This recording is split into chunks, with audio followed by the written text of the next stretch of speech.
నేను మొత్తము హుజూరాబాద్కు 4 సార్లు వెళ్ళాను. ఈటెల రాజేందర్ గారి తర్వాత అత్యధికమైనటువంటి గ్రామాలు పర్యటించాను నేను.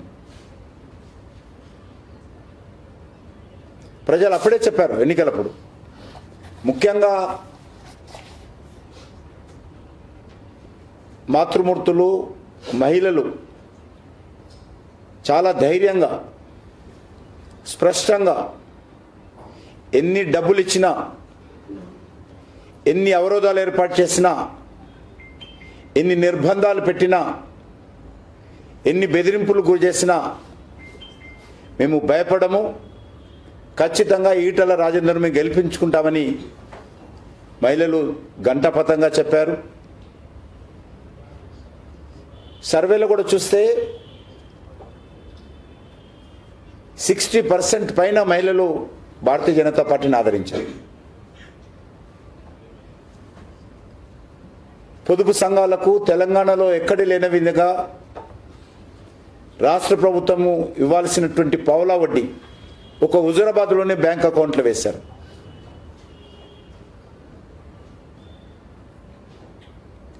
పెండింగ్లో ఉన్నటువంటి రోడ్ల పనులు కానీ, పాఠశాల భవనాలు కానీ, కమ్యూనిటీ హాల్స్ కానీ అవన్నీ కూడా గత 5 నెలల్లో అన్నీ పూర్తి చేశారు.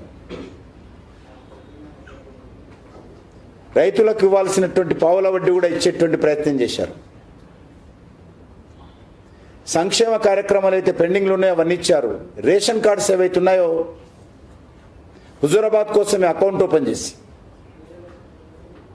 కేంద్ర ప్రభుత్వము రేషన్ కార్డ్స్ లేనటువంటి వాళ్ళకి ఇవ్వండి అని ఆదేశాలు ఇచ్చినప్పుడు కూడా హుజూరాబాద్ దృష్టిలో పెట్టుకొని హుజూరాబాద్లో అత్యధికమైనటువంటి రేషన్ కార్డులు ఇచ్చేటువంటి ప్రయత్నం చేశారు.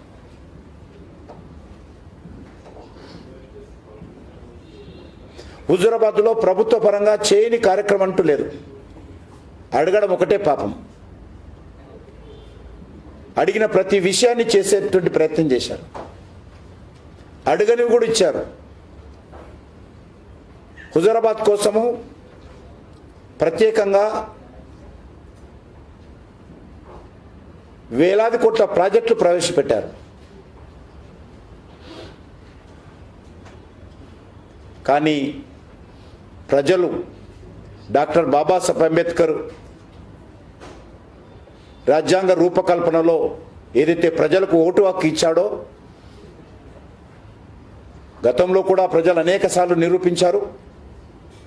మరొకసారి హుజూరాబాద్లో మీరు ఇచ్చేటువంటి డబ్బులు కానీ, మీ పథకాలు కానీ,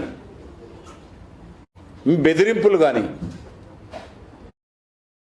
ఏవి కూడా మేము లొంగము అని నిరూపించడం ఏదైతున్నదో నేను హుజూరాబాద్ ప్రజలకు సెల్యూట్ చేస్తా ఉన్నాను. నాకు ఒకసారి భయమైంది. ఇంత ఖరీదైన ఎన్నికల్లో ఎవరైనా సిద్ధాంతం కోసమో, ప్రజల సేవ చేయడం కోసమో, పేద మధ్యతరగతి వ్యక్తులో ఎన్నికల్లో ఇక పోటీ చేయడమో తెలంగాణలో, ఇక తెలంగాణ రాజకీయాలు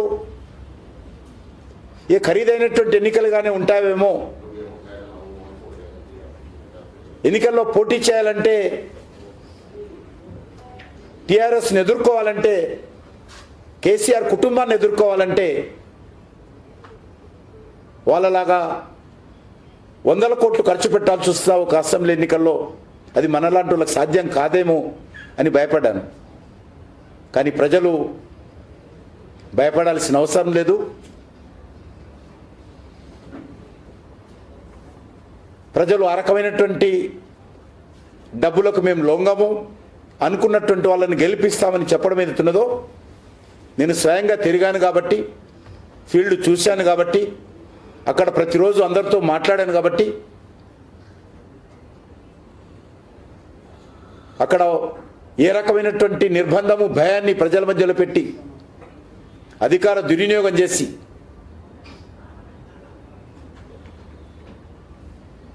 చివరకు ఎన్నికల సిబ్బంది వస్తే కూడా చివరి రోజు పోలింగ్ రోజు ఎన్నికల సిబ్బందిని కూడా మభ్యపెట్టేటువంటి విధంగా భయపెట్టించారు.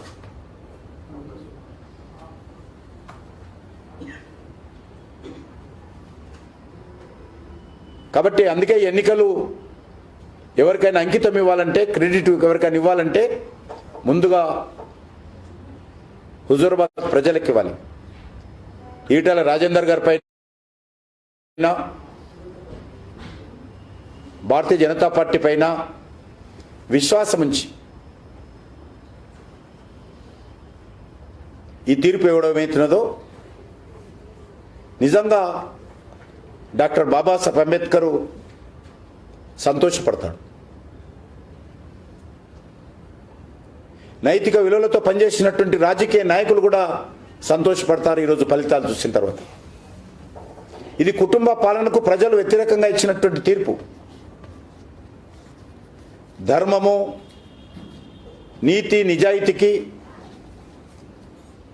పట్టం కట్టారు. అహంకారానికి, అధర్మానికి వ్యతిరేకంగా ప్రజలు తీర్పిచ్చారు.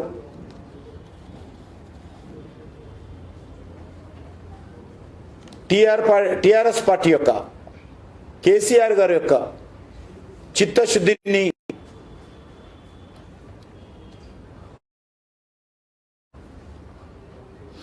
చిత్తశుద్ధి పట్ల ప్రజలలో అనుమానాలు ఉన్నాయని మరొకసారి వ్యక్తమవుతోంది. గతంలో కూడా ఎన్నికలు చూసాం. తెలంగాణ ఉద్యమ సమయంలో మహబూబ్నగర్ ఉప ఎన్నికల,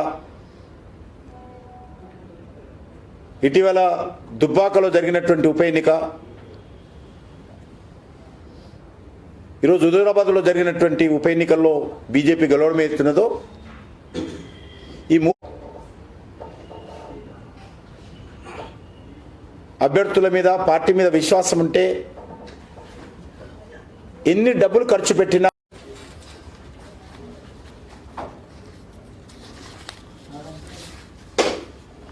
తెలంగాణ రాష్ట్రంలో హుజూరాబాద్లో జరిగినటువంటి అసెంబ్లీ ఉప ఎన్నికల్లో ప్రజలు అనుకుంటున్న విధంగా భారతీయ జనతా పార్టీ అభ్యర్థి ఈటెల రాజేందర్ గారు భారీ మెజార్టీతో విజయం సాధించడం జరిగింది.